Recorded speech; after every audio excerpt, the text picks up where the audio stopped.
Specimen question paper issued by UPSC.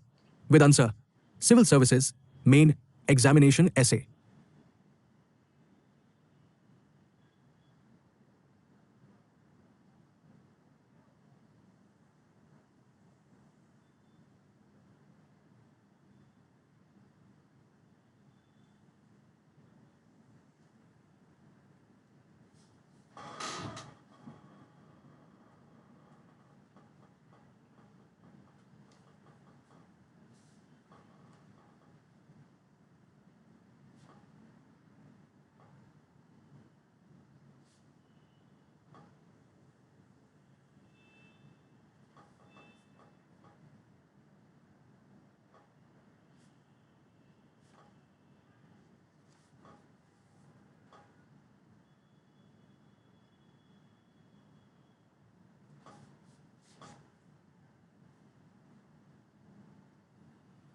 निबंध एक खंड। मनुष्य होने और मानव बनने के बीच का लंबा सफर ही जीवन है।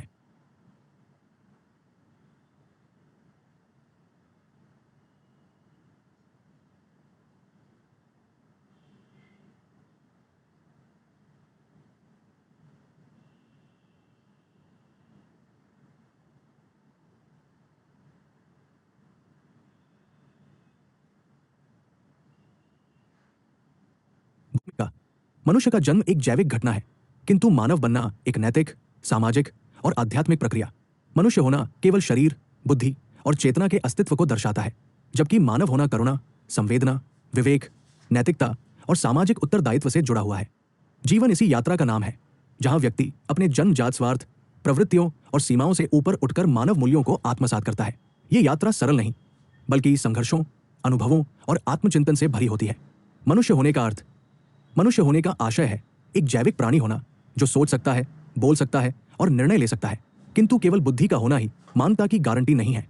इतिहास साक्षी है कि अत्यंत बुद्धिमान लोग भी क्रूर, अमानवीय और स्वार्थी हो सकते हैं। मनुष्य होने में अधिकार प्रमुख होते हैं, जबकि मानव बनने में कर्तव्य। मानव बनने की प्रक्रिया: मानव बनना स्वयं को केंद्र से हटाकर समाज, प्रकृति और समस्त सृष्टि से जोड़ने की प्रक्रिया है। इसमें संवेदनशीलता, दूसरों के दुख को समझना, करुणा, पीड़ा देखकर सहायता की भावना, न्याय, पक्षपात से ऊपर उठकर सही निर्णय, त्याग, स्वार्थ पर संयम, सहस्तित्व, विविधता में सामंजस्य, संघर्षों से गुजरती यात्रा। जीवन में अनेक अवसर आते हैं जहां मनुष्य और मानव के बीच चयन करना पड़ता है। उदाहरण स्वरूप: भ्रष्टाचार से लाभ बनाम ईमानदारी, व्यक्तिगत सुविधा बनाम सामाजिक उत्तरदायित्व, प्रतिशोध बनाम क्षमा, महाभारत का युद्ध, गौतम बुद्ध का त्याग, महात्मा गांधी का सत्याग्रह। ये सभी मानव बनने की यात्रा के प्रतीक हैं। आधुनिक समाज और मानवता का संकट: आज तकनीकी प्रगति अभूतपूर्व है, किंतु मानवता संकट में है। भौतिकवाद, उपभोक्तावाद और प्रतिस्पर्धा ने संवेदना को कमजोर किया है। सोशल मीडिया ने संवाद बढ़ाया है, पर सहानुभूति घटाई है। ऐसे समय में मानव बनने की यात्रा और भी चुनौतीपूर्ण हो गई है। शिक्षा और संस्कार की भूमिका: शिक्षा केवल रोजगार का साधन न होकर चरित्र निर्माण का माध्यम होनी चाहिए। मूल्य आधारित शिक्षा, परिवार और समाज मिलकर मनुष्य को मानव बनाने में महत्वपूर्ण भूमिका निभाते हैं। निष्कर्ष: मनुष्य होना नियति है, मानव बनना उपलब्धि। जीवन की सार्थकता इसी यात्रा में निहित है। जब व्यक्ति अपने स्वार्थ से ऊपर उठकर दूसरों के कल्याण के लिए सोचने लगता है, तभी वो सच्चे अर्थों में मानव बनता है। यही जीवन की सर्वोच्च उपलब्धि है। निबंध 2: विचारात्मक संकल्प स्वयं के शांतचित्त रहने का उत्प्रेरक है। भूमिका: आधुनिक जीवन की तीव्र गति, प्रतिस्पर्धा और अनिश्चितताओं ने मनुष्य को मानसिक अशांति की ओर धकेल दिया है। तनाव, चिंता और अवसाद आम हो चले हैं। ऐसे वातावरण में यदि कोई तत्व मनुष्य को आंतरिक शांति प्रदान कर सकता है, तो वो है विचारात्मक संकल्प। ये संकल्प मन को अनुशासित करता है और जीवन को संतुलित बनाता है। विचारात्मक संकल्प का अर्थ: विचारात्मक संकल्प का आशय है सोच समझ कर लिया गया वो मानसिक निर्णय जो व्यक्ति को परिस्थितियों से विचलित होने से बचाता है। ये न तो भावनात्मक आवेग है, न ही जड़हट, बल्कि विवेकपूर्ण आत्मनियंत्रण है। मन की अशांति के कारण अनियंत्रित इच्छाएं, भविष्य की अनिश्चितता, तुलना की प्रवृत्ति, असफलता का भय, संकल्प और मानसिक शांति का संबंध। जब व्यक्ति अपने जीवन के उद्देश्य, सीमाओं और प्राथमिकताओं को स्पष्ट कर लेता है, तब बाहरी परिस्थितियां उसे कम प्रभावित करती हैं। उदाहरण: महात्मा गांधी का सत्य का संकल्प, बुद्ध का मध्य मार्ग, स्वामी विवेकानंद का आत्मविश्वास। आधुनिक जीवन में प्रासंगिकता: आज माइंडफुलनेस, योग और ध्यान इसी विचारात्मक संकल्प के आधुनिक रूप है। कॉर्पोरेट जगत से लेकर शिक्षा संस्थानों तक मानसिक संतुलन पर बल दिया जा रहा है।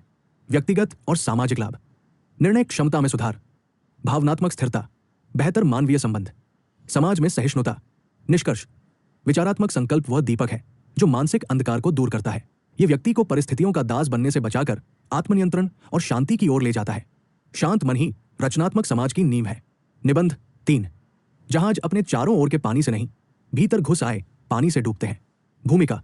ये कथन जीवन का गहरा रूपक है। बाहरी चुनौतियां व्यक्ति को नहीं तोड़ती, बल्कि वे नकारात्मक तत्व जो हम अपने भीतर स्थान दे देते हैं वही पतन का कारण बनते हैं। रूपक का अर्थ। पानी समस्याएं। जहाज व्यक्ति संस्था राष्ट्र। भीतर घुसा पानी भय, लालच, भ्रष्टाचार, अहंकार। व्यक्तिगत जीवन में अनुप्रयोग। आलोचना से नहीं, आत्मसंदेह से पतन। असफलता से नहीं, निराशा से हार।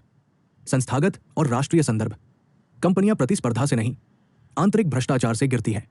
राष्ट्र बाहरी आक्रमण से नहीं, आंतरिक विघटन से कमजोर होते हैं। इतिहास से उदाहरण।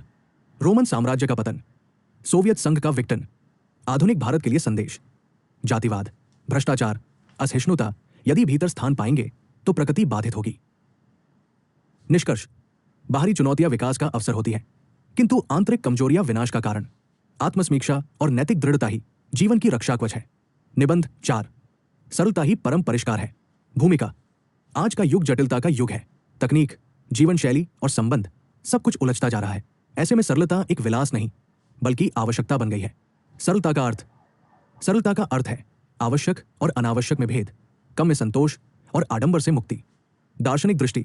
गांधी जी की सादगी, बुद्ध का मध्य मार्ग, उपनिषदों का अपरिग्रह। आधुनिक संदर्भ। Minimalism, sustainable lifestyle, work life balance. सरलता के लाभ। मानसिक शांति, पर्यावरण संरक्षण, सामाजिक समानता। निष्कर्ष। जितना जीवन सरल उतना ही परिष्कृत। सच्ची उन्नति बाहरी चकाचौंध में नहीं बल्कि आंतरिक संतुलन में है।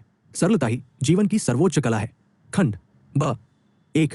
जो हम हैं वो संस्कृति, जो हमारे पास है वो सभ्यता। Culture is what we are, civilization is what we have. भूमिका।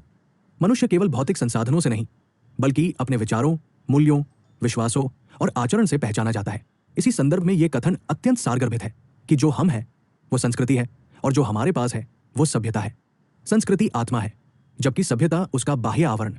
दोनों परस्पर जुड़ी है परंतु समान नहीं। संस्कृति का अर्थ। संस्कृति किसी समाज की जीवन शैली, मूल्यबोध, नैतिकता, परंपराएं, भाषा, कला, धर्म और विचार प्रणाली को समाहित करती है। ये पीढ़ी दर पीढ़ी प्रवाहित होती है। भारतीय संस्कृति में वसुधैव कुटुंबकम, अहिंसा, सहिष्णुता और समन्वय जैसे मूल्य इसकी पहचान है। सभ्यता का अर्थ। सभ्यता भौतिक प्रगति का प्रतीक है।